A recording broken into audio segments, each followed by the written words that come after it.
अलग पुष्प एक जैसे नहीं। और 3 धान्य, धान्य मतलब चावल ले लो, मूंग ले लो, चाहे गेहूं ले लो, ऐसे 3 तरह का अनाज, 3 धान्य, 3 पुष्प और 3 नदियों का जल। सबसे पहले 3 नदियों का जल जो तुम लेकर गए हो, बाबा को एक एक जल अपनी कामना कर कर समर्पित करो त्रिजलेश्वर महादेव के नाम से। फिर 3 पुष्प जो लेकर गए हो अलग अलग, वो बाबा को समर्पित करो। और 3 तरह का जो धान्य लेकर गए हो, एक एक दाना, वो समर्पित करो। बाबा त्रिजलेश्वर महादेव के नाम से उनकी पूजन कर कर, आराधना कर कर, साधना कर कर, विनती कर कर, नंदी के पास में जब आकर बैठो तो उसमें से एक पुष्प, एक अन्न का दाना, धान्य का दाना लेकर नंदी के पास बैठ जाओ, अपनी कामना करो, प्रार्थना करो, उसको लेकर आ जाओ। और जैसे ही तुम्हारी कामना बाबा पूर्ण करे, फिर वापिस त्रिजलेश्वर महादेव के नाम से 3 नदी का जल।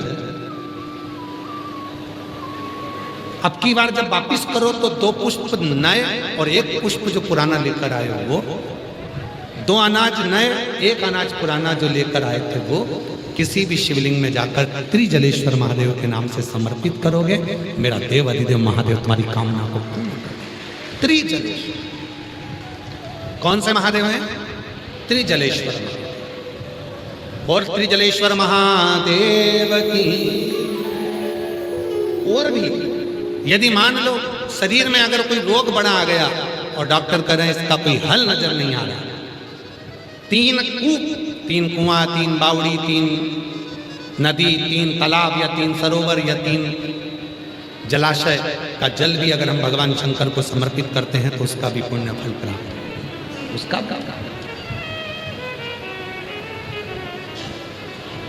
त्रिजलेश्वर महादेव कार्य की सिद्धि देते हैं, कार्य में सफलता। महाराज शिव कथा करें। कोई कहता है कि मंत्र जपना जरूरी है,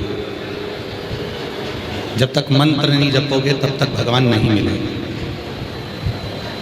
शिव महापुराण की कथा में यही प्रश्न चंचुला देवी ने स्वयं तुमरुका जी से किया। थोड़ा सावधानी से कथा सुनिएगा, स्मरण करिए।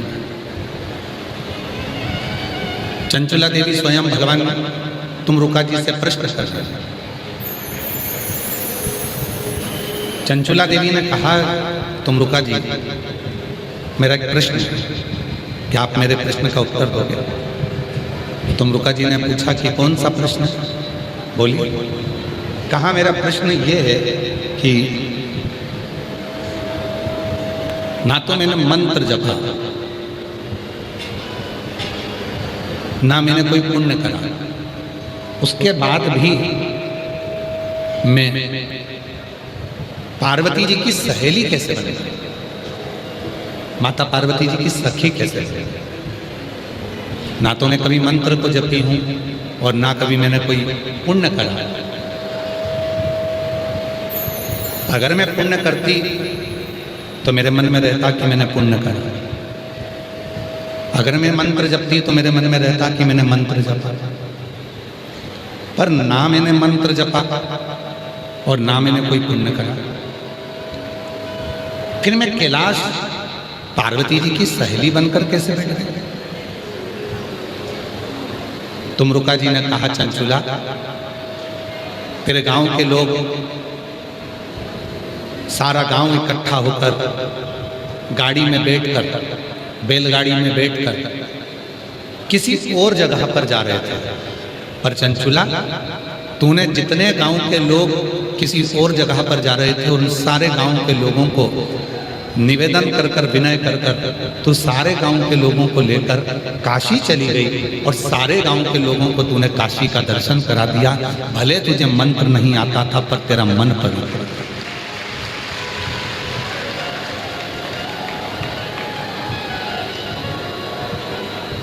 मंत्र भले नहीं आया, भले तूने मंत्र का जाप नहीं करा, पर तेरा मन बड़ा पवित्र था। और मेरी जीजियों, मेरे जीजाओं, मेरी बेटियों, मेरे बेटाओं, मेरे बुजुर्ग माँ बाप, याद रखना, मंत्र जपो चाहे ना जपो, मंत्र की साधना करो चाहे ना करो, पर इतना याद रखना कि उस ईश्वर के प्रति अपना मन साफ रखना और दूसरों के प्रति मन साफ रखना। आप किसी का बुरा मत करिए, मंत्र की जरूरत नहीं पड़ेगी। आप किसी को गाली मत दीजिए, मंत्र की जरूरत नहीं पड़ेगी। आप किसी को अपशब्द मत कहिए, मंत्र की जरूरत नहीं पड़ेगी। आप किसी को ताना नहीं दीजिए, मंत्र की जरूरत नहीं पड़ेगी। और प्रेम जब अनंत हो गया,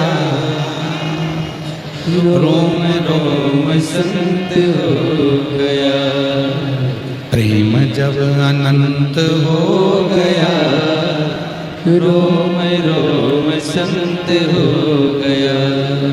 मंत्र की जरूरत ही नहीं पड़ेगी। जब मन पवित्र है, मन साफ है और उस मन से आप ईश्वर को अपने भीतर उतारे हो, उस मन से आप परमात्मा को अपने भीतर उतारे हो, तो फिर आपको भटकना नहीं पड़ेगा। चंचुला प्रश्न कर रही है कि मैंने ना तो मंत्र जपा, ना मैंने कोई पुण्य करा, फिर मुझे कैलाश का वास, फिर मुझे माँ जगतजननी पार्वती की सहेली बनने का सौभाग्य, और मैंने कोई पुण्य नहीं करा, उसके बाद भी मेरे पास में ये आनंद की एक फल प्राप्त हुआ। कोई पुण्य हमने अपनी जिंदगी में नहीं करा, पर कोई पुण्य अपने जीवन का होता है जो हमको शरणागति की ओर लेकर जाता है। कोई पुण्य। आज कथा मंडल भगवान शंकर स्वयं तुम्हारी चित्तवृत्ति में बैठे। चंचुला, तूने मंत्र का जाप नहीं किया। चंचुला, तूने कोई मंत्र नहीं जपा। चंचुला, तूने कोई पुण्य नहीं किया। पर चंचुला, तेरा मन साफ था, पूरे गांव के लोगों को लेकर तू शिव की शरणागति में चली। आप में से कई माताएं बैठी हैं, कई मेरी जीजियां बैठी हैं, कई मेरे जीजा बैठे हैं, कई मेरी बेटियां बैठी हैं, कई मेरे बेटा बैठे हैं, कई बुजुर्ग माँ बाप ऐसे बैठे हुए हैं जो कई बार घर के लोग पूछते हैं, मम्मी आपका कहीं जाने का मन है क्या, मैं तुमको लेकर चलता हूँ। पति ने पत्नी से पूछा, तुम्हारा कहीं चलने का मन है क्या, मैं तुम्हें लेकर चलता हूँ। बहन ने भाई से पूछा, भाई बहन से पूछा, तुम्हारा कहीं चलने का मन है क्या, मैं तुम्हें लेकर चलता हूँ। इतने में हो सकता है आप में से कई माताएं ऐसी हैं, कई जीजियाँ ऐसी हैं, कई जीजा ऐसे हैं, कई बेटियाँ ऐसी हैं, कई बुजुर्ग ऐसे हैं जिनके मुख से निकल जाता है कि मुझे तू सीहोर कुबेरेश्वर धाम ले चल, मुझे तू उज्जैन ले चल, मुझे काशी ले चल, मुझे शिव महापुराण की कथा में ले चल, मुझे रेणुका माता के चरणों में ले चल, मुझे सिद्धेश्वर बाबा के मंदिर ले चल, मुझे केदारेश्वर बाबा के मंदिर ले चल। ये भीतर की एक प्रभु से मिलन की एक आस जुड़ी।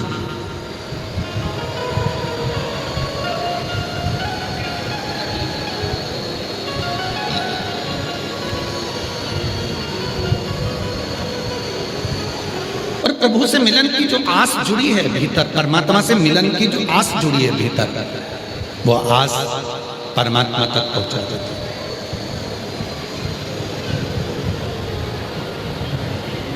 रामचरितमानस सबने सुनी है, जम के तो बोलो।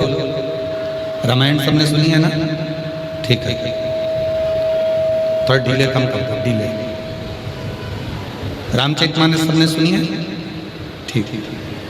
रामचरितमानस में माँ शबरी का चरित्र आता है।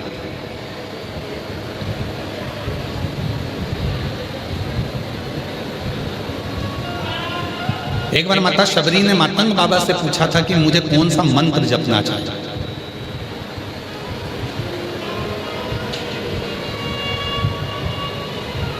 माता शबरी ने स्वयं मातंग बाबा से पूछा कि मुझे मंत्र कौन सा भजूं जिससे मुझे परमात्मा का दर्शन हो।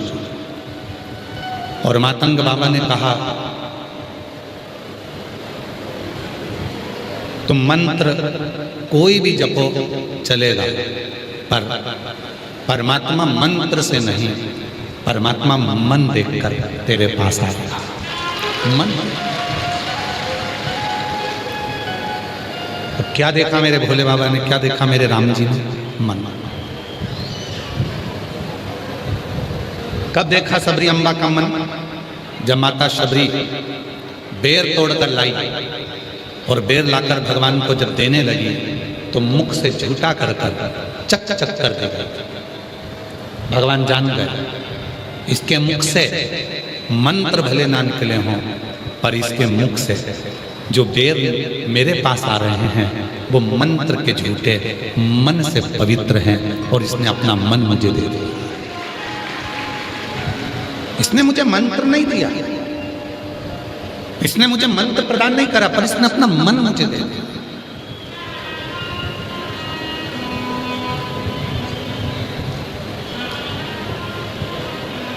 और आज के जमाने में होता क्या है, दुनिया के लोग आपको गुलदस्ता दे देंगे फूलों का, दुनिया के लोग आपको माला दे देंगे फूलों की, दुनिया के लोग आपको शॉल दे देंगे 1500, 2000, 400। दुनिया के लोग आपको दुनिया का सामान दे देंगे, पर दुनिया के लोग आपको मन नहीं देंगे। सास बहू को जब शादी होती है तो सोने की चूड़ी देती है, करधोनी देती है, अच्छी अच्छी साड़ी देती है, लहंगा चुन्नी बेच देती है, तैयार होने का वो डब्बा देती है, मेकअप बॉक्स, उसके पांव की चप्पल देती है।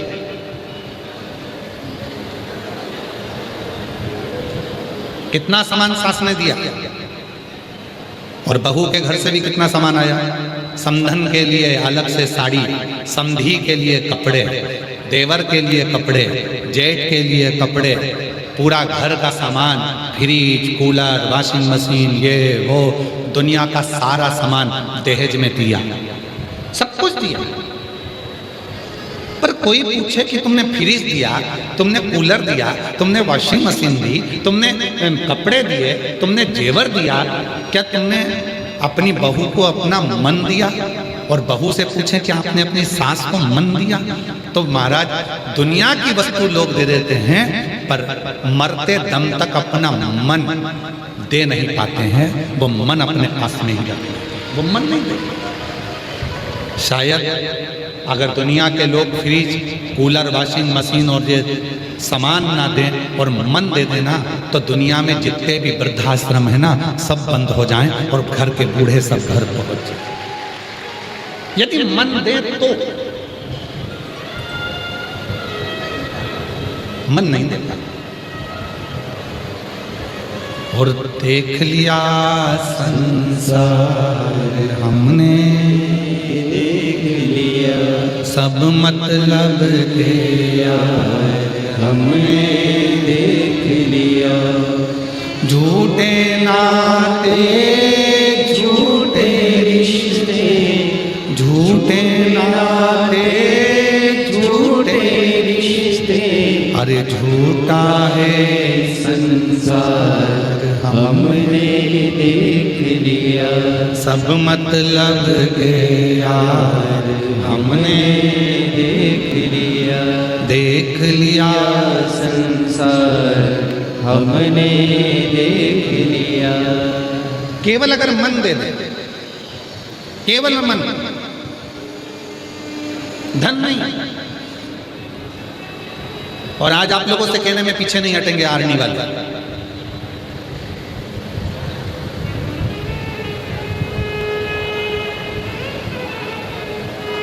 तुम शिव जी की कथा में आओ, शिव महापुराण में आओ, तुम किसी को 1 रुपया दो चाहे मत दो, पर निवेदन है शिव पुराण की कथा में आने के बाद अपना मन भोलेनाथ को जरूर दे दिया करो।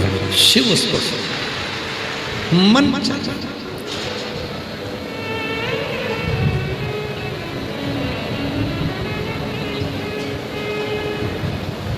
दुनिया का कोई धन भगवान शिव को नहीं खरीद सकते। दुनिया की कोई दौलत भगवान शंकर को नहीं खरीद सकते।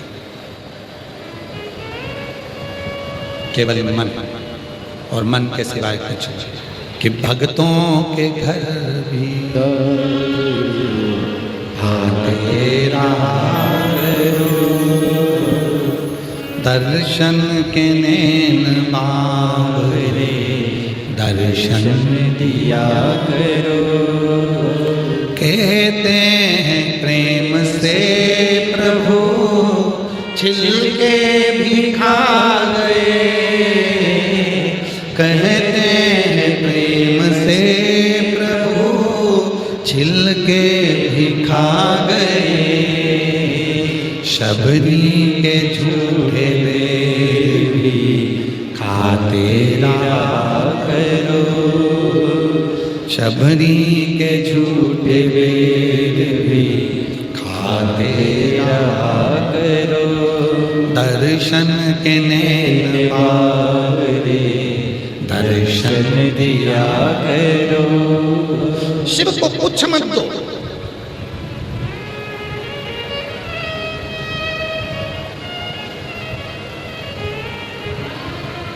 कुछ मत दीजिए आप। शंकर भगवान की कथा में आओ तो थोड़ी देर मन दीजिए।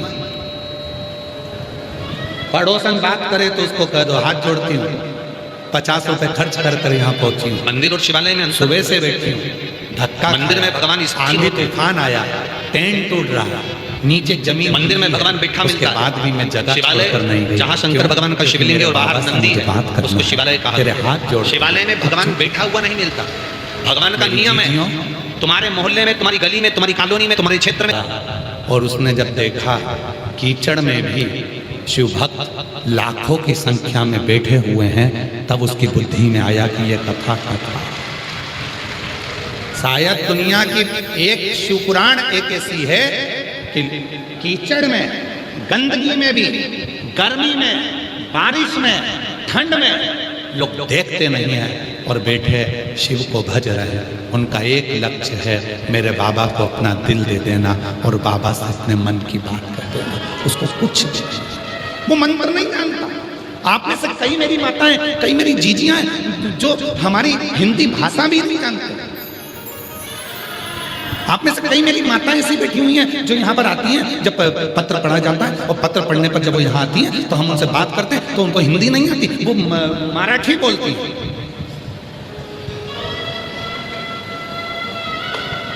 और बाद में हमसे पूछती हैं समझ में आया था, और हम भी कहते हैं आया, क्योंकि भाषा से बड़ा तुम्हारे दिल की भाषा है जो परमात्मा सुन। भाषा से बड़ी तुम्हारे दिल की भाषा है, वो परमात्मा सुनता है। तुम जो बोलती हो ना, इतनी मिठास में बोलती हो, इतनी मिठास में बोलते हो कि तुम्हारा चेहरा देखकर, तुम्हारे शब्द देखकर दिल में भगवान शंकर जो बैठा है वो तुम्हारी भाषा को समझ लेता है। तो मुझे समझने की जरूरत नहीं, मेरा शिव समझ। आप में कई माताएं ऐसी, एक कथा आती है शिव पुराण में, बड़ा सुंदर चरित्र है। एक पुजारी जी थे, शिव के परम उपासक थे, उनकी 3 लड़कियां थी।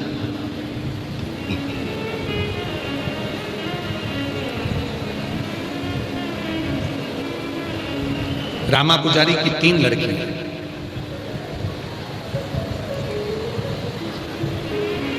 पिताजी शिव जी के मंदिर में पूजन करते थे, माँ के प्राण छूट चुके थे, 3 बेटियां थी, घर में कोई बेटा नहीं था। दुनिया को लोगों को लगता है कि घर में बेटा का होना जरूरी है। शिव पुराण कहती है अगर घर में बेटी है और तुम्हारे संस्कार अगर तुम्हारी बेटी में अच्छे आए हैं तो बेटे की भी जरूरत नहीं पड़ती, वो बेटी भी पार लगा देती, वो बेटी भी पार लगा देती।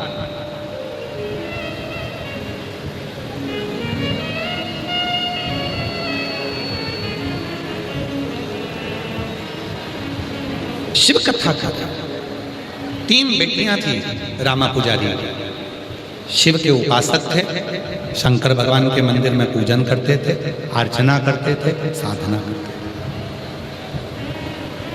पुजारी जी इतने समझदार थे कि वो कभी कभी मंदिर नहीं जाते थे। अब लोग कहते हैं गुरुजी आप ये कथा कहते हो और कहते हो पुजारी जी इतने समझदार थे कि वो कभी कभी मंदिर नहीं जाते थे। समझदार व्यक्ति को तो रोज मंदिर जाना चाहिए, और आप कह रहे हो कि पुजारी जी इतने समझदार थे कि कभी कभी वो मंदिर नहीं जाते थे। पुजारी जी इतने समझदार थे कि कभी कभी वो मंदिर नहीं जाते थे। क्यों नहीं जाते थे? मैं मंदिर नहीं जाऊंगा तो मेरी बेटियां मंदिर जाएंगी, मैं जैसी पूजन करता हूं मेरी बेटियां भी वैसे करेंगी।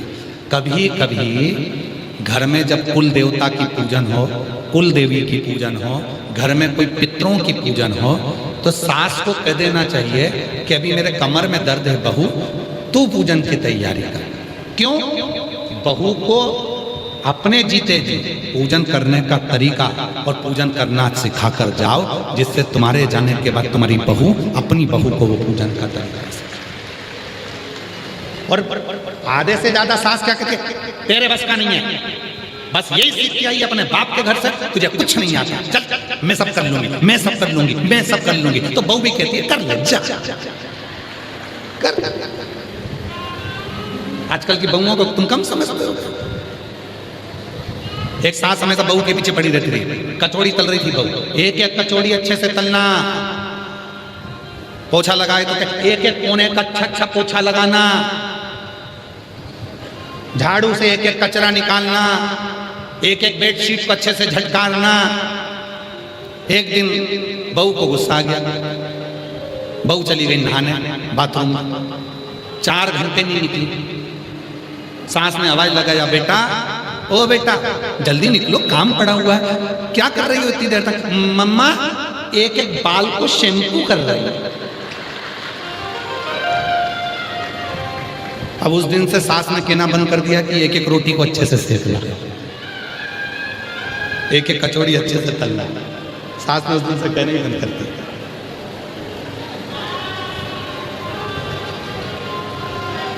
शिव पुराण क्या कर रही है? जब माता पार्वती जी की बहुएं आई, रिद्धि सिद्धि आई, माता पार्वती जी की जब बहुएं आ गई तो माता पार्वती जी ने रसोई घर छोड़ा, बहू को दिया, तुम संभालो, मुझे अपना भजन करना। और आज के जमाने में सास क्या कहती है? तुझे कुछ नहीं आता, सब मैं करूंगी, मुझे आता है, मुझे आता है, तुझे नहीं आता, तुझे नहीं आता। तो बहू भी कह देती करो, आग लगे बस्ती में।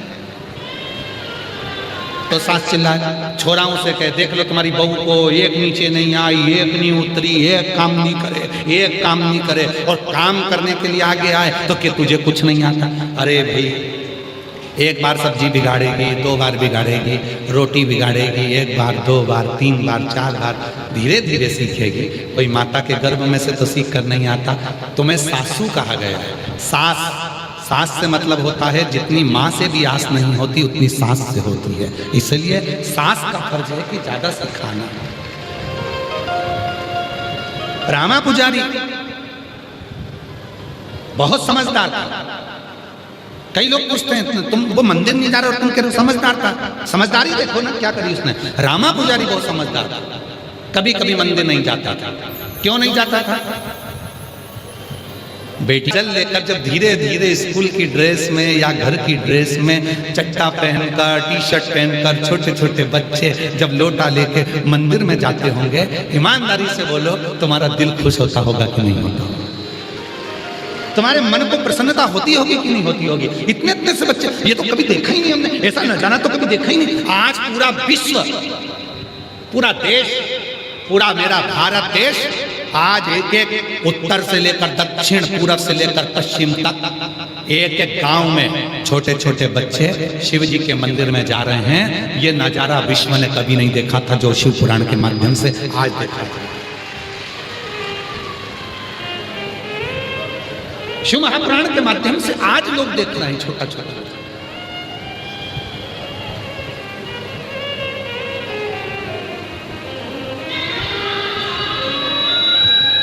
और कितने छोटे छोटे बच्चे बैठे हुए हैं, सारे छोटे बच्चे जितने, और किसी से भी पूछ लो तुरंत बता देगा। क्यों? ये कौन सा महाराज है? मिश्रा जी। तुरंत आवाज। फिर पूछो क्या बोलता है? 1 लोटा जल। क्या बोलता है? श्री शिवाय नमस्ते। छोटे छोटे बच्चों में ये संस्कार है। रामा पुजारी की 3 लड़कियां थी और रामा पुजारी समझदारी ये करा कि कभी कभी मंदिर नहीं जाते। तीनों बेटियां मंदिर जाती। घर की स्थिति ठीक नहीं थी, माँ मर चुकी थी, प्राण छूट चुके थे। पुजारी जी ज़्यादा से ज़्यादा घर में रहते, बीमार थे, घर में भोजन कुछ था नहीं। बेटियां कहीं कहीं थोड़ा थोड़ा कुछ लेकर आती, घर का गुजारा करती। एक दिन तीनों बेटियां बैठकर बात कर रही थी और अपने पिताजी से कह रही थी, पिताजी हमको तो लगता है कि भगवान है ही नहीं, हमको ऐसा लगता है कि भगवान नहीं है। पिताजी ने जैसे ही सुना तो पिताजी ने बेटियों से कहा, तुम कैसे कह सकती हो कि भगवान नहीं है? हम तो माने ही नहीं कि शंकर जी है। शंकर जी होता तो हम इतना लोटा भर के जल चढ़ाते हैं, इतनी सेवा करते हैं, अर्चना करते हैं, पूजन करते हैं, पाठ करते हैं, आराधना करते हैं, मंदिर जाते हैं। कम से कम भोलेनाथ हमारे ऊपर दया तो करें। भूखे मर रहे हैं, भोजन नहीं है घर में खाने को, शिव कब कृपा करें? पिता ने कहा, बेटा शिवजी जब कृपा करते हैं तो कहकर नहीं करते, और ऐसी कृपा करते हैं कि दुनिया देखती रह जाती है। पिताजी ने जैसे ही कहा, बेटियां समझी नहीं, बेटियां नहीं समझी। घर में भोजन नहीं है, पहनने के कपड़े नहीं है, और पिताजी करें शिव कृपा करेंगे तो तुम देखते रह जाओगे। एक दिन तीनों बेटियां मंदिर से आ रही थी, एक सेठ जी निकल कर गए, उनके बैग में असरफियों की पोटलियां रखी थी। असरफियों की पोटली में से एक पोटली सेठ जी की नीचे गिरी। सेठ जी निकल गए आगे, बेटियां जा रही थी तीनों, उनको पोटली दिखी तो उन्होंने उस पोटली को उठा लिया। पोटली खोली, उसमें असरफियां रखी थी, लेकर घर आ गए। पिताजी पिताजी पिताजी, शिवजी ने सुन लिया, शंकर भगवान ने सुन लिया। हम तुम्हारे से कहे थे भगवान भोलेनाथ कुछ नहीं देता, आज भगवान ने कृपा कर कर सोने की असरफियों से भरी हुई पोटली दे दी। पिताजी ने आंखों में जल भरा और अपनी बेटियों से कहा, ये पोटली किसी की गिर गई है, वापिस कर दो, जाओ इस पोटली को ले जाओ, ये पोटली किसी की गिर गई है, इसको वापिस करो। बेटियां कहती हैं, भोलेनाथ ने हमको दी है। नहीं नहीं नहीं, किसी का दिल दुखाकर कोई 1 रुपया भी देना वो ठीक नहीं है, जाओ लेकर जाओ।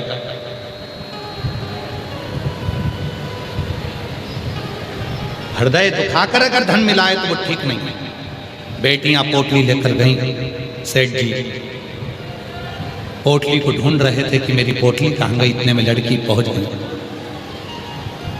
बाबा, ओ सेठ जी, ये तुम्हारी पोटली है? सेठ जी कहने लगे, हाँ मैं कब से ढूंढ रहा था इस पोटली को, धन्यवाद तुमने पोटली दे दी। और सेठ जी ने वहीं पर पोटली में से असरफियां निकाली, गिनना चालू करा, और गिनना जो चालू करा तो सेठ जी ने देखा इसमें 40 असरफियां हैं। सेठ जी ने देख लिया मेरी असरफियां पूरी मिल गई, पर सेठ जी के मन में लालच भर गया। सेठ जी को लगा, अगर मैं 10 असरफी और बोल दूं तो इन लड़कियों के बाप को मुझे असरफी देना ही पड़ेगा। सेठ जी के मन में लोभ। सेठ जी को यह नहीं मालूम था कि ये शिव की भक्त हैं, शंकर के साधक हैं, और शिव भक्त के साथ किया गया धोखा तुम्हें तकलीफ दे जाएगा। सेठ जी ने लड़की का हाथ पकड़ा और कहा, तुम तीनों सत्य बताओ, मेरी पोटली में 50 सोने की असरफियां थी, इसमें तो 40 है। बेटियों ने हाथ जोड़कर कहा, सेठ जी हम हमारे पिता के मस्तक पर हाथ रखकर सौगंध खाकर कहते हैं, जैसे हम पोटली लेकर गए थे उसमें 40 असरफियां थी, वही असरफियां हमने तुमको दे दी। नहीं, उसमें 50 असरफी थी, तुमने 10 असरफी रख ली है, अब भी दो, नहीं तो मैं जाकर राजा के सामने तुम्हें दंड दिलवाऊंगा। बेटियां रोने लगी, पिता को याद करने लगी, पिताजी तुमने ही कहा था कि वापिस करिए, पुण्य करने आए थे, अच्छा काम करने आए थे, उल्टे हम घर आ गए। कहाँ से हमारा बाप 10 सोने की मोहरें ला कर दे? नैनों से जल आंसू निकल। लड़ाई इतनी बढ़ गई कि सेठ उन लड़कियों को पकड़कर राजा के महल में ले गया।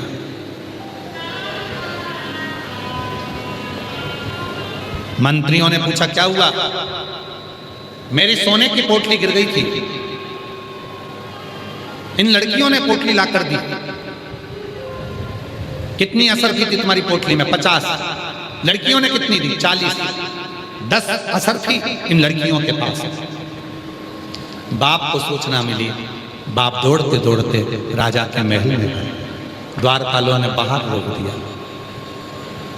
तीनों बेटियों ने शिव को याद करा, बाबा कभी किसी का गलत धन नहीं लिया, कभी किसी का दिल नहीं दुखाया, बाबा केवल तेरी सेवा करिए।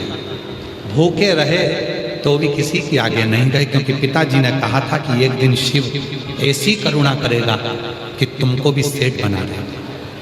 तुम्हारा चढ़ाया गया एक लोटा जल खाली नहीं जाएगा। पिता कहते थे। बाबा आज 7 दिन राजा आए सिंहासन पर, न्याय चालू हुआ। राजा धर्मात्मा था, राजा न्यायपूर्ण था। राजा ने कहा क्या बात है?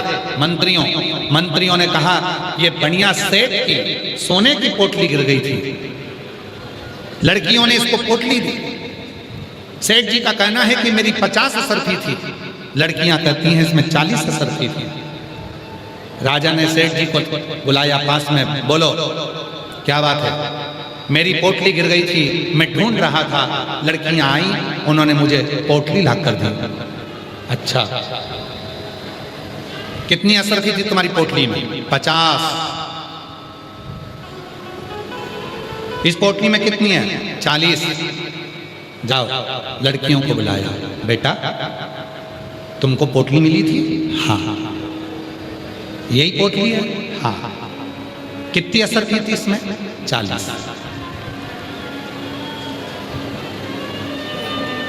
इन असरफियों को लेके कहां गई थी? अपने पिता के पास। पिता ने कहा था दूसरे का धन मत रखना, देखिए हम वापिस करना। ठीक है। राजा मुस्कुराया और राजा ने मन में सोचा कोई भी चोर कभी इतनी सारी असरफियों को वापस नहीं कर सकता। 10 रख लेगा और 40 दे देगा, ये कभी नहीं हो सकता। राजा ने सेठ जी से पूछा तुम्हारी कितनी असरफी थी? सत्य बोलना। सेठ जी ने कहा 50 असरफी थी। राजा ने अपने मंत्रियों से कहा सेठ जी के हाथ में जो पोटली है वो लड़कियों को दे दी जाए, क्योंकि हो सकता है कि सेठ जी की पोटली कोई दूसरी है जिसमें 50 असरफी थी। ये 40 असरफी वाली पोटली ये किसी दूसरे की है जो बेटियों को मिली है, तो 40 असरफी की पोटली इन बेटियों को ही दे दी जाए। सेठ जी रोने लगे, अरे नहीं ये मेरी है, मेरी 40 ही असरफी थी, मैंने तो झूठ बोला, मैंने तो ऐसा करा। राजा ने कह दिया अब निर्णय हो चुका है, 40 असरफी वाली पोटली लड़कियों की है, तुम्हारी 50 असरफी की थी, अब तुम ढूंढते रहो, तुम ढूंढो। बेटियां मुस्कुराकर पिता के गले लग गई, बाबा हम नहीं जानते थे कि हमारा भोलेनाथ ऐसा है, अचानक कृपा कर देता है, कब कैसी करुणा करता है मालूम नहीं, कब कृपा। और जो जैसी भावना लाया वो वैसा ही फल पाया, नहीं खाली उसे लौटाया वो मन ही मन हर्षाया। और कर दिया माला माल काशी वाले ने, लुटा दिया भंडार काशी वाले ने, लुटा दिया भंडार काशी वाले ने, कर दिया माला माल काशी वाले ने। जैसी भावना लेकर, जिस भाव से हम परमात्मा के नजदीक आते हैं, परमात्मा उस भाव से हमको स्वीकार करता है। शिव ने मंत्र नहीं देखे। आप में से कई माता ऐसी हैं जो भाषा नहीं जाने, आप में से कई मेरी जीजियां ऐसी हैं जो कोई मंत्र नहीं जानती, पूजन करने बैठती है तो उसको मंत्र नहीं आता, भले नहीं आए। शबरी अम्बा कौन सा मंत्र जानती थी, फिर भी बाबा भगवान श्री राम उनके घर पहुंचे। केवट को कौन सा मंत्र आता था, फिर भी भगवान उसके द्वार पहुंचे। और भक्तों के घर भी सारे आते रहा करो, दर्शन के नैन बारे दर्शन लिया करो। कहते हैं प्रेम से प्रभु छिलके भी खा गए, कहते हैं प्रेम से प्रभु छिलके भी खा गए। शबरी के झूठे बेर भी खाते रहा करो, शबरी के झूठे बेर भी खाते रहा करो। शिव को तुम्हारे मंत्र से मतलब नहीं, शिव को तुम्हारी साधना से मतलब नहीं, शिव को तुम्हारे तप से मतलब नहीं, शिव को तुम्हारी वैराग्यता से मतलब नहीं, शिव को मतलब है केवल तुम्हारा निर्मल मन। चंचुला कह रही है, ना तो मैं मंत्र जानती थी, ना मैंने कोई तपस्या करी, ना मैंने कोई साधना करी, फिर मैं पार्वती जी की सहेली कैसे बन गई? पार्वती जी की सहेली में कैसे बन गई? ना तपस्या करी, ना साधना करी, ना उपासना करी, ना कोई मैंने तप करा, ना कोई मैंने व्रत करा, पार्वती जी की सहेली। तो कहा सारे गांव के लोग जा रहे थे घूमने के लिए, तो सारे गांव के लोगों को कहती है कि मुझे काशी जाना है, क्या तुम मेरे साथ काशी चलोगे? एक एक कर कर 10 से 12 लोगों को लेकर तो काशी पहुंच गई, और इतने लोगों को तूने काशी में दर्शन करा दिए, उसका सारा पुण्य तेरे खाते में चले गया, और तू कैलाश की वासी, कैलाश की सारे पुण्य तेरे खाते में चले।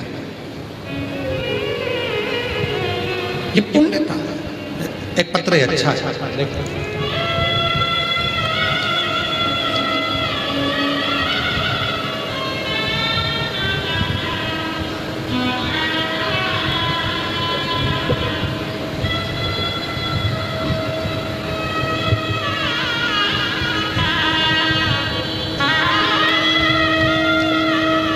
मैं कोमल शंकर उखाणी, तहसील बरोरा, जिला चंद्रपुर की रहवासी। मैं एक लोटे जल का क्या वर्णन करूं। 2021 में मेरे पति की अचानक हार्ट अटैक से मृत्यु हो गई थी, जिसके चलते और मेरे बेटियां पूरी तरह से टूट चुकी थी। मानो हमारा जीवन जैसे खत्म हो चुका, जीने की इच्छा ही नहीं बची थी। तब कुछ महीनों बाद मेरे भाई की बहू ने मुझे बताया कि आस्था चैनल पर पंडित प्रदीप मिश्रा की शिव पुराण कथा आती है। सुनना प्रारंभ किया, एक लोटा जल शिव जी को चढ़ाना प्रारंभ किया, बाबा के मंदिर जाना प्रारंभ करा। मेरी तबीयत खराब रहती थी, बाबा की कृपा से ठीक हो। गुरुदेव 2022 में सीहोर रुद्राक्ष महोत्सव में जाकर वहां से रुद्राक्ष लेकर तांबे के कलश में गलाकर शिव जी को चढ़ाकर उस पानी को मैं पीती हूँ, तब से मेरा स्वास्थ्य ठीक है। बेटी की शादी की चिंता थी, पिता नहीं था, कौन करेगा? मालूम नहीं पड़ा, शिव जी ने ही संबंध जोड़ दिया, और शिव जी की कृपा से ऐसे घर में बेटी का संबंध हुआ कि मेरी बेटी को कोई कष्ट नहीं, कोई दुख नहीं। बेटी को नहीं, क्यों? क्योंकि वो बेटी मेरी नहीं, शिव की। तुमने अपना सर्वस्व शिव को मान लिया। कहीं बैठी हो तो आ सकता। एक पत्र और बड़ा सुंदर है।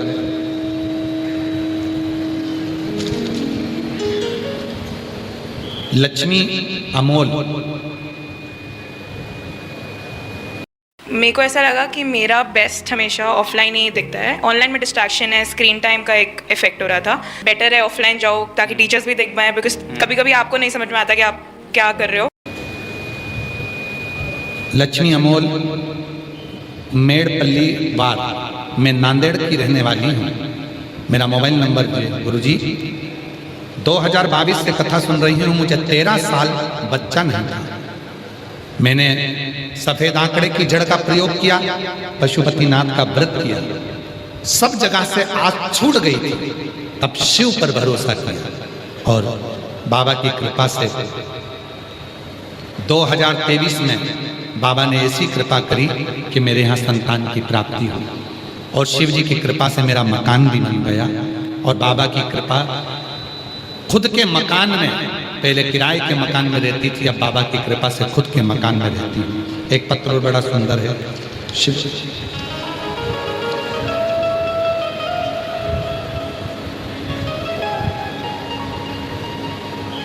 एक लाइन अच्छी लिखी है कि कलयुग में शिव युग आया है, महादेव ये तेरा रचाया।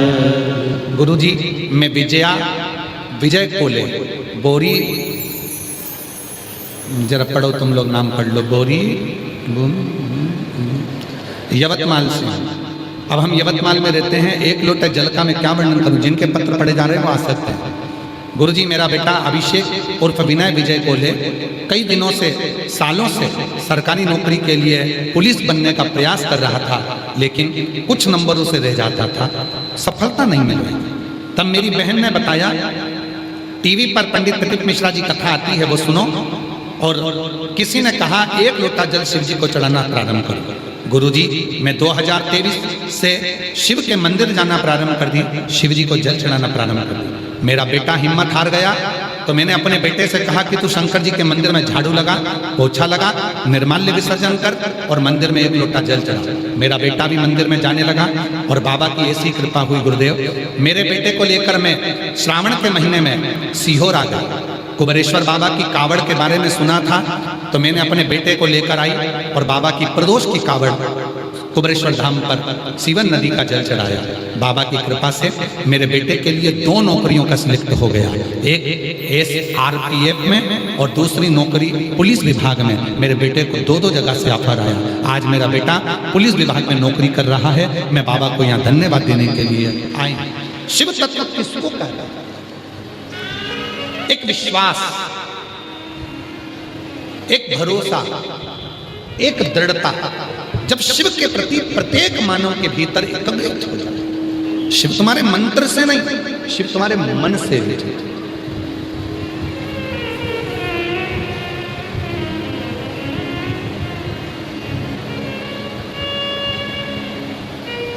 निखिलेश जी एक लाइन आप लोग पहले बोलते थे, मन को बना ले मन का शिवाला, साथ रहेगा तेरे डमरू वाला। मन को बना ले तो मन का शिवाला, साथ चलेगा तेरे वो डमरू वाला। जो शिव नाम घोटों पे चढ़ गया रे, जो शिव नाम घोटों पे चढ़ गया रे, तो समझो ये जीवन सवर गया रे, तो समझो ये जीवन सवर गया रे।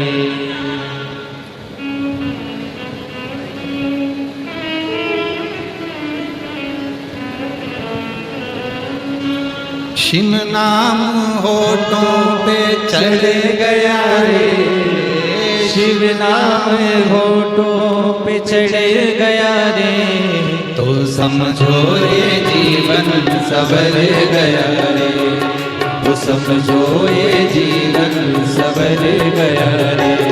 जो शिव नाम होठों पे चढ़ गया रे, जो शिव नाम होठों पे चढ़ गया रे, तो समझो ये जीवन सवर गया रे, समझो ये जीवन सवर गया रे।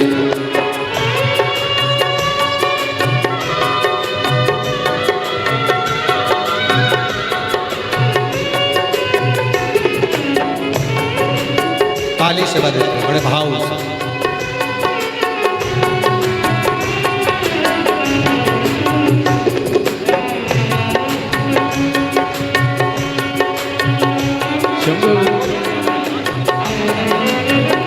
ये बेटी जिसने नीचे एक रंगोली बनी हुई है, बड़ी सुंदर रंगोली उसने पहले दिन से ही कथा में बनाई है इस बेटी ने, और आज चित्र भी बना कर लाई है। एक बार जोरदार ताली बजाओ इस बेटी को।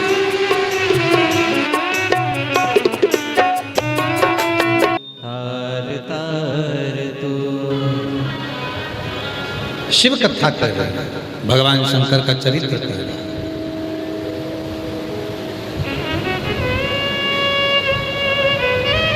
सती मैया के जो हृदय में प्रश्न थे, उसमें से कई प्रश्न का उत्तर स्वयं तुमरुका जी ने चंचुला देवी को दिया।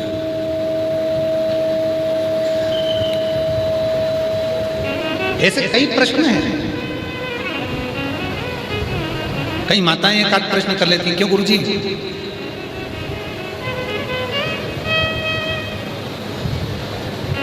घर में इतना विवाद हो जाता है, इतना क्लेश हो जाता है कि मन करता है कि घर छोड़कर चल जाओ। घर में इतना विवाद हो जाता है कि कई बार मन करता है कि हम तो घर ही छोड़।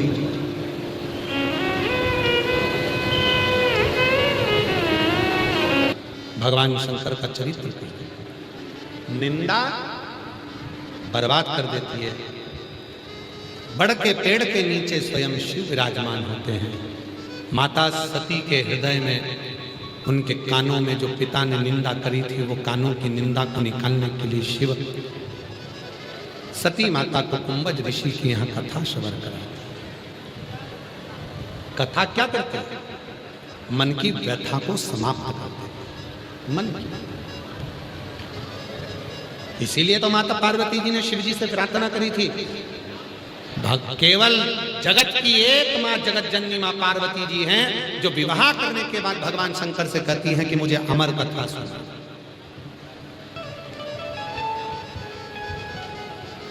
केवल एक पार्वती जी हैं जो भगवान शंकर के सामने प्रार्थना कर कर कहती हैं कि मुझे अमर कथा सुना, अमर।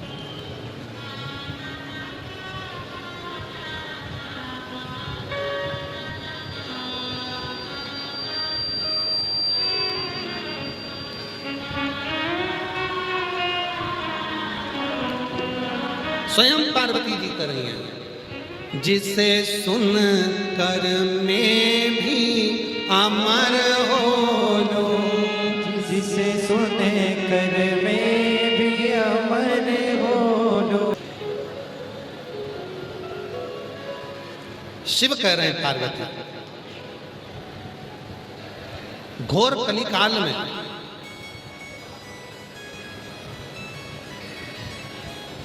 व्यक्ति कहीं ना जाता,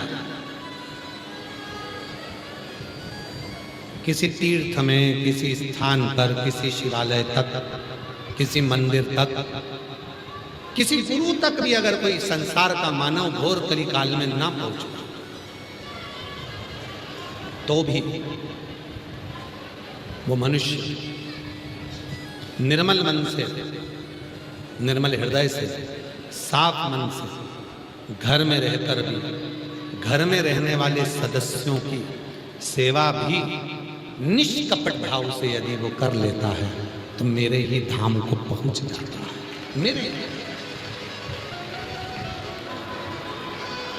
हमारे सनातन धर्म में जो कहा जाता है कि पति को परमेश्वर कहा गया, सास को माता जी के रूप में कहा गया, ससुर को पिताजी के रूप में कहा गया, ईश्वर के रूप में कहा गया,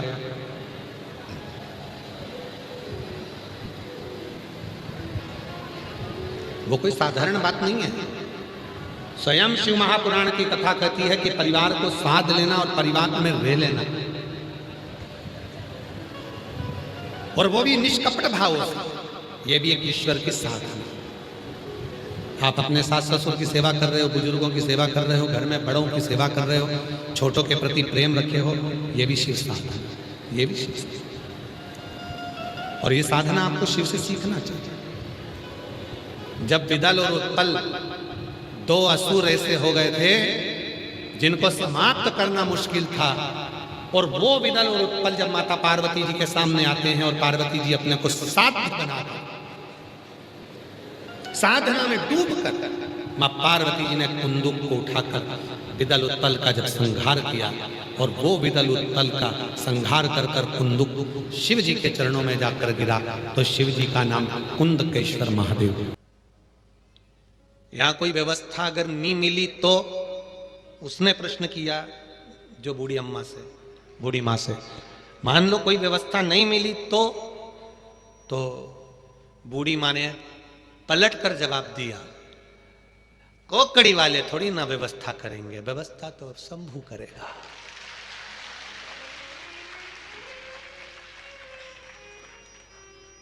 जहां कथा होती है अभी इस कथा के बाद में परभणी में कथा है 13 तारीख से 17 तारीख तक 5 दिन की।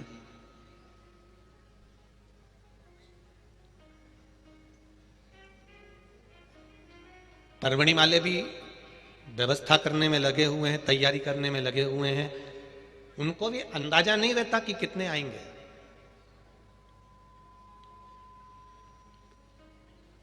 हमने ये जानते हैं केसरवानी जी के साथ के जो मित्र लोग हैं और जायसवाल जी के जो साथी लोग हैं, कल हमने यहाँ के हलवाई को, वो यादव जी हैं, भोजन बना रहे हैं, हमने उनको कल कक्ष में बुलवाया था और हलवाई जी से हमने पूछा था कि ये कोकड़ी में तुम कितने लोगों का भोजन बनाने आए हो? कहा गुरु जी, छत्तीसगढ़ी भाषा में वो बोल रहे थे कि गुरु जी, ये बोले तो थे कि 10-1 हजार आदमी का बना देना, 5-10 हजार आदमी का बना देना। फिर अरे क्या, फिर सुबेरे हम आए थे 30, फिर मैं अपने गांव गया 70 और लेके आया बनाने वालों को। क्यों? पहले दिन ही जो 30 आई थी माताएं और भाई, वो तो चावल धोने में सुबह से लगे थे, तो रात तक धोते ही रहे, निकल ही नहीं पाए। अब हमने कहा फिर अब भोजन कितने लोगों का बन रहा है? अब कुछ नहीं कह सकते गुरुजी, कभी 1.5 लाख, कभी 2.25 लाख, कभी 50 हजार, कभी 70 हजार, कभी 2.5 लाख, ऐसा भोजन का क्रम चलता रह रहा है। लोग आ रहे हैं, खा रहे हैं, जा रहे हैं। अब हमने पूछा, ये बताओ यादव जी कि जायसवाल जी यहां से चावल भेज रहे हैं, सब्जी भेज रहे हैं, सामान भेज रहे हैं उधर। अरे गुरुजी, क्या दान दाता आए, गाड़ी भर भर के टमाटर लिया है, गाड़ी भर भर के पत्ता गोभी लिया है, गाड़ी भर भर के वो भटा लिया है और सब रखा हुआ है। इतना कोई चावल ला रहा, कोई कुछ ला रहा, कोई कुछ ला रहा। गुरुदेव, वो भोलेनाथ भंडारा चलाता है और भोलेनाथ ही खाता है। कोई दूसरे की सामर्थ्यता नहीं है। शिव महापुराण में लाखों लाखों लोगों को भोजन कराने की भी सामर्थ्यता अगर किसी की है, तो वो शंकर भगवान अपनी देवी अन्नपूर्णा को पहले भेज देते हैं कि तू जा, इतने भगत आएंगे, भूखे ना सो जाएं, खाली पेट ना रह जाएं, इनको भोजन कराने की जवाबदारी तेरी है। मेरा शिव आते हैं, मेरे शंकर आते हैं, मेरा भोलेनाथ आता है, उससे पहले मां अन्नपूर्णा को भेज देता है 2 दिन पहले कि तुम जाकर भोजन तैयार करो, कोई भूखा ना सो जाए। और ये मेरा विश्वास कहता है, शिव महापुराण की कथा करते करते ये मेरा भरोसा कहता है, ये मेरा विश्वास कहता है, जितना तो तुम शादी में जाओगे तुम्हारा स्वागत नहीं होगा। टाइम पर चाय, टाइम पर बिस्कुट, टाइम पर दूध, टाइम पर भोजन, टाइम पर नाश्ता, ऐसी व्यवस्था केवल एक ही जगह मिल सकती है और वो शिव महापुराण की कथा है।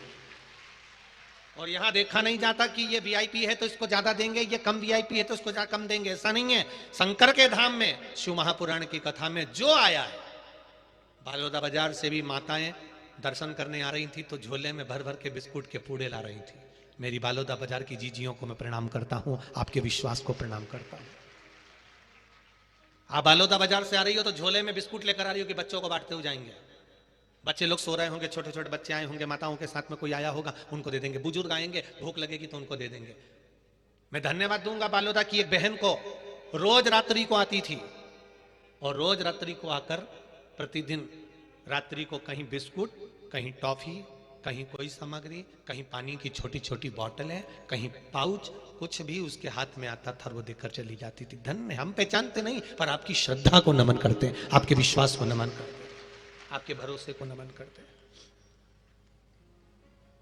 कितनी व्यवस्था कोई दूसरा नहीं कर सकता, ये शंकर के सिवाय कोई नहीं करेगा। कोकड़ी गांव के एक एक कार्यकर्ता,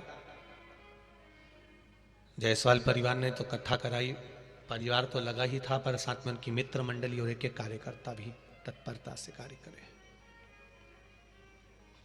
प्रशासन, यहाँ के विधायक महोदय, यहाँ की नगर पालिका, नगर निगम, पंचायत और यहाँ की पुलिस प्रशासन, वो collector sir, DSP, SP, TI, सबको मैं नमन करता हूँ। आपने बिल्कुल चाकचौंध व्यवस्था करी, खूब संभाला। खूब संभाला।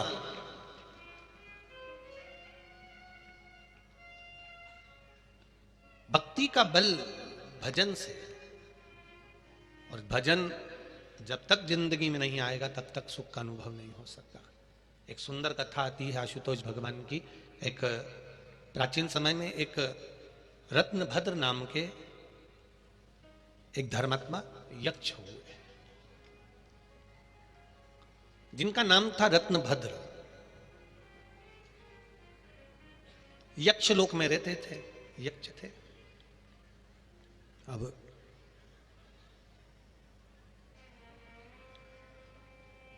रत्नभद्र यक्ष गंधमादन पर्वत पर निवास करते थे, वहीं रहकर अपना कार्य किया करते थे, अपने कार्य में डूबे रहते थे।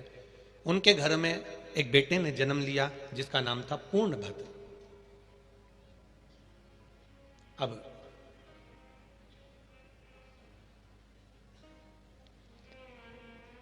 पूर्णभद्र बड़े हो गए, उनका विवाह हो गया।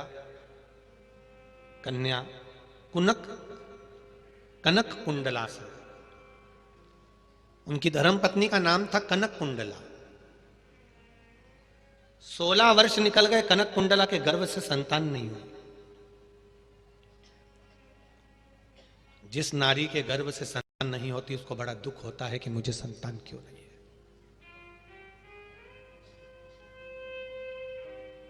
एक प्रश्न सारी दुनिया में आकर खड़ा हो जाता है। अकल देने वाले, बुद्धि देने वाले कई लोग आपको मिलेंगे और कहते हैं जब नारी का गर्भ रहे तो शंकर जी के मंदिर मत जाओ, शिव जी का स्पर्श मत करो, शंकर पे जल मत चढ़ाओ, शंकर पे बेलपत्र मत चढ़ाओ। ये अकल देने वाले आपको बहुत मिलेंगे। जो तुमसे कहे कि गर्भवती नारी को, संतान जिसके गर्भ में हो, ऐसी गर्भवती नारी को मंदिर नहीं जाना चाहिए, या शिव जी का स्पर्श नहीं करना चाहिए, या जल नहीं चढ़ाना चाहिए, या शंकर मंदिर नहीं जाना चाहिए। कोई अगर तुमसे कहे कि शिव मंदिर में गर्भवती नारी को नहीं जाना चाहिए, स्पर्श नहीं करना चाहिए, जल नहीं चढ़ाना चाहिए, तो उससे एक बार पूछना कि कौन सी पुराण में लिखा होना चाहिए गर्भवती नारी को बेलपत्र नहीं चढ़ाना चाहिए। कहां लिखा है, कहां वर्णन करा है?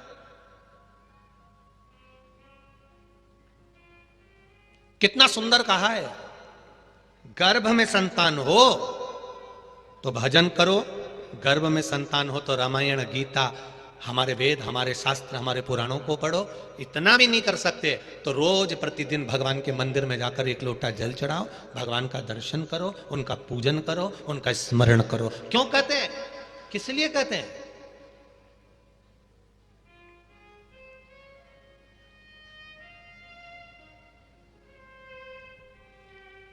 डॉक्टर कहते हैं बेड रेस्ट, गर्भवती नारी को कह देते हैं बेड रेस्ट, ज्यादा चलना फिरना नहीं। और घर की बुजुर्ग माता क्या कहती है, थोड़ा चला फिरा करो। पहले की बुजुर्ग माताएं कहती हैं थोड़ा चला फिरा करो, और आज के डॉक्टर क्या कहते हैं, बेड रेस्ट, पलंग पे पड़ी रहो, दिन भर डोरे मोहन देखती रहो। तो औलाद भी ऐसी पैदा हुई डोरे मोहन जैसी।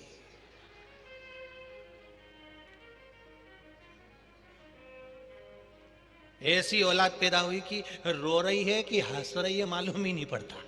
डोरे मोहन हंसता है कि रोता मालूम ही नहीं पड़ता।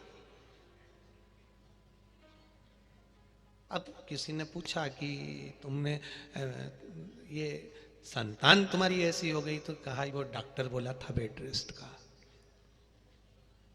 डॉक्टर ने बेड रेस्ट होने का बोला था, पर डोरे मोहन देखने का नहीं बोला था। उसने कहा था आराम करो, भजन करो, कीर्तन करो, मंत्र जाप करो, नाम जाप करो, जिससे तुम्हारी होने वाली संतान, तुम्हारी होने वाली औलाद भी कीर्तनी, भजनावली और सनातनी पैदा हो, धार्मिक हो। तो ऐसी संतान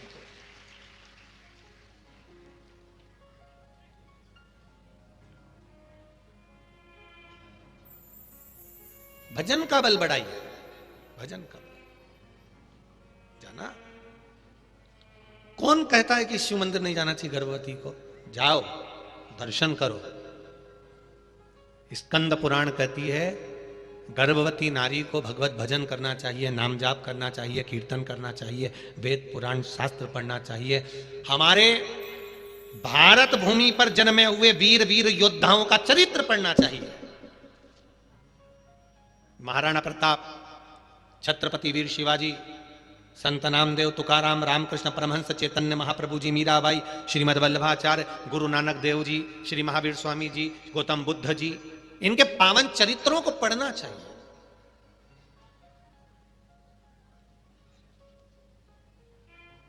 पढ़ो इनको, और नहीं पढ़ सकते तो कहीं कथा सुन लो, वो भी नहीं कर सकते तो शिव मंदिर में एक लोटा जल चढ़ाओ। क्या होगा उससे? उसे फल क्या मिलेगा? शिव महापुराण की कथा कहती है, स्कंद पुराण कहती है, जब नारी भगवान शंकर पर जल समर्पित करती है या शिव मंदिर में जाकर दर्शन करती है तो उसके गर्भ में अगर मान लो संतान किसी कारण से, कोई ग्रह नक्षत्र के कारण विकलांग हो रही हो, कोई शरीर से कष्टवान हो रही हो, तो मात्र शिव के दर्शन कर कर वो संतान भी स्वस्थ पैदा होती है, स्वस्थ जन्म लेती है। पर हमको लोगों ने उल्टा घुमा दिया। उल्टा कहने वालों ने कह दिया कि नहीं नहीं, मंदिर मत जाना, शिव मंदिर में मत जाओ, जल मत चढ़ाओ, पूजन मत करो। ये हमें उल्टा घुमाया गया है, उल्टा। पर शिव महापुराण की कथा कहती है, दुख की घड़ी हो, तकलीफ का समय हो, कष्ट का समय हो, शिव मंदिर मत छोड़ना। एक पत्र आया है, देखिए।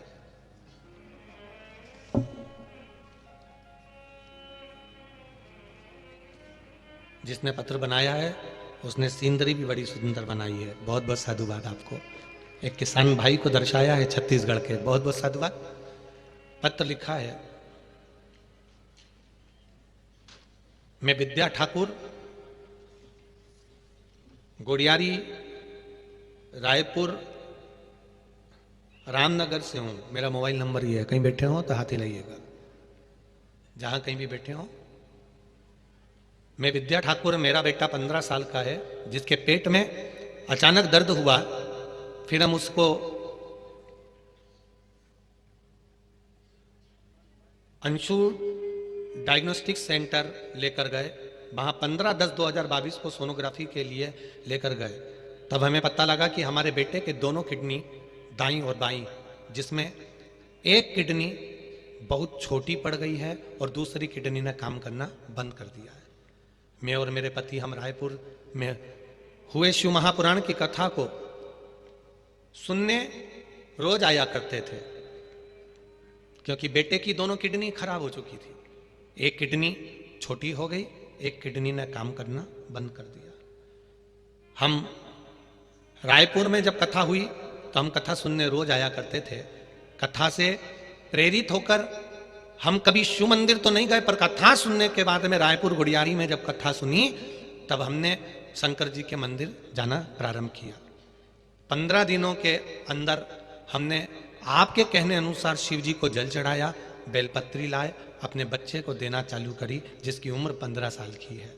डॉक्टरों ने तो हार्ट टेक दिए थे कि किडनी बदलना पड़ेगी, किडनी खराब हो चुकी है। दोनों ही यहाँ के लोगों को क्या लगता है कि भगवान शंकर और पार्वती केवल प्रदोष काल में भ्रमण को निकलते? नहीं, शिव महापुराण की कथा कहती है प्रदोष का जो काल होता है, शाम को सूर्य ढलने के पहले से लेकर सूर्य अस्त होने तक का जो समय मध्य का रहता है, उस प्रदोष काल में केवल शंकर पार्वती नंदी पर बैठकर भ्रमण नहीं करते हैं। शंकर पार्वती नंदी पर बैठकर प्रश्न उत्तर का संवाद भी करते हैं। कुछ प्रश्नों का संवाद भी उस समय पर,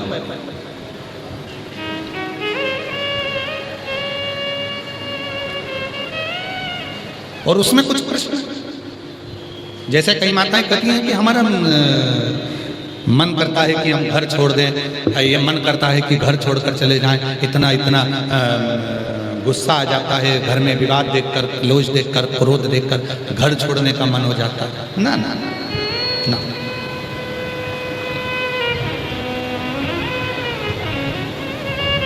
याद रखिए, विवाद में कभी घर मत छोड़ो और विवाद में कभी शिव का दर मत छोड़ो। कितना भी विवाद हो जाए, दो चीजें स्मरण रखिएगा। क्या क्या? विवाद में जम के बोलो, घर मत छोड़ो, और विवाद में शिव का दर मत छोड़ो, शिव का द्वार मत छोड़ो। कितना भी विवाद हुआ है, लड़ाई हुई है, घर में छोड़ो, घर में रहो, परिवार में रहो, कुटुंब में रहो। कई माताओं की आदत रहती है, जब विवाद होता है, क्लेश होता है, तो मंदिर जाना बंद कर देते हैं, शिव जी को जल चढ़ाना बंद कर देते हैं, भजन करना बंद कर देते हैं। नहीं, खूब। एक पत्र है, एक बहन ने लिखा, सो दुर्गा मैं पालसी ही बेस, मैं नासिक की रहने वाली हूं। आपके शिव पुराण की कथा महिमा, आपके शिव पुराण की कथा महिमा गाऊं। 2020 में मैं डिप्रेशन में चली गई थी, इतना ज़्यादा डिप्रेस हो गई थी, इतना टेंशन हो गया था कि मैं डिप्रेशन में चली गई। बच्चों का भरोसा ही उड़ गया था कि कभी जिंदगी में मैं ठीक हो पाऊँ। पर इतनी दवाई खाई तो भी मेरा डिप्रेशन समाप्त नहीं हुआ। 2020 से मैं डिप्रेशन में थी, तब मेरे परिवार के बच्चों ने आपकी कथा 2022 से टीवी पर चालू करी और मुझे कथा के सामने बिठा देते। मैं 2022 से आपकी कथा सुनना चालू करी और मुझे डिप्रेशन की गोली खाना बंद हो गई और आज मैं पूर्ण तरह से स्वस्थ हो गई। अब मैं डिप्रेशन की गोली नहीं खाता, अब मैं डिप्रेशन में नहीं हूं।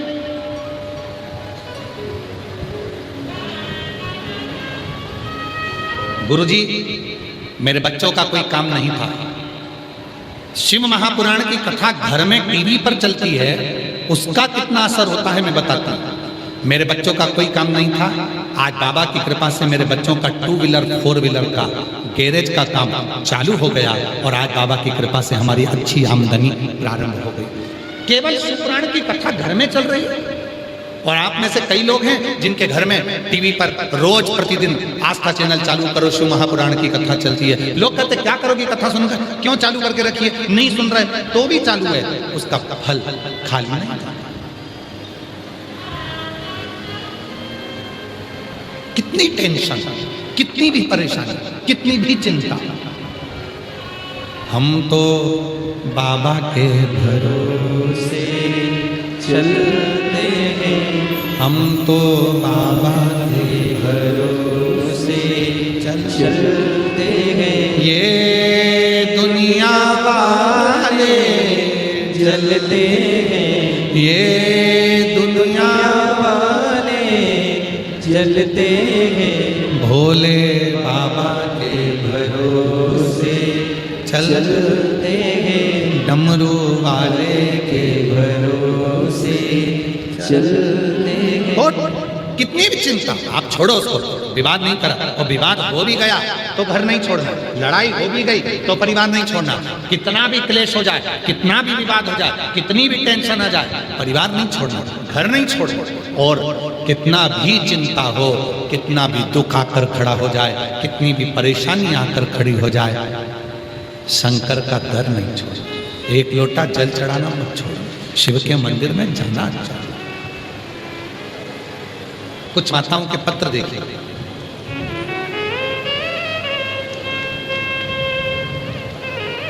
एक भाई का पत्र है,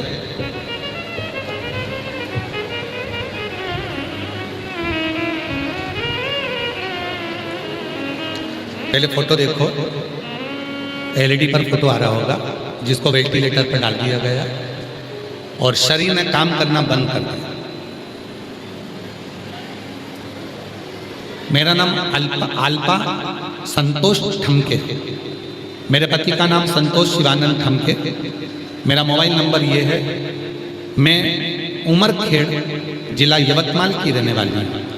कहीं बैठे हैं, कहीं बैठे हो? अच्छा आप ही हैं, आ जाओ, आ जाइए, एक बेलपत्र लेकर जाइए। मैं 1 लोटे जल का हर साल रुद्राक्ष महोत्सव और कावड़ यात्रा जानने का बखान करता हूँ। प्रति वर्ष सीहोर के रुद्राक्ष उत्सव में जाते हैं, प्रति वर्ष सीहोर की कावड़ भरने जाते हैं। सन 2024 में दिसंबर में मेरे पति के पेट में गठान हुई थी। हम बहुत घबरा गए।